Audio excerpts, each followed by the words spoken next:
Afghanistan is a friendly country. All due respect to Afghanistan. As a minister, our government stated policy is that we have friendly relations with Afghanistan. But what are Afghan citizens doing in Islamabad in a political party's protest? Is that even allowed? And what is their background? Who brought the Taliban back? Taliban Khan brought the Taliban back. We had carried out extensive operation from 2013 to 2017. We had brought back peace to KP. We had brought back peace to Karachi. Suicide bombings and incidents of terrorism had come down to a grinding halt.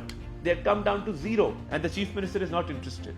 He's not interested at all in education, in health, in social sectors, in maintaining law and order. 50 people have died in Puram. This history, they again wanted to carry out the same saga in Islamabad. As you are aware that when Pakistan hosted Shanghai Cooperation Organization Summit this year, at that time also they wanted to disrupt the SCO Summit, which was the highest event Pakistan was hosting in almost 2 decades. This time again with lot of preparation and using the cover of KP government, by using the funds of the government, by using the machinery of the government, by using the official or the government employees, they attacked Islamabad.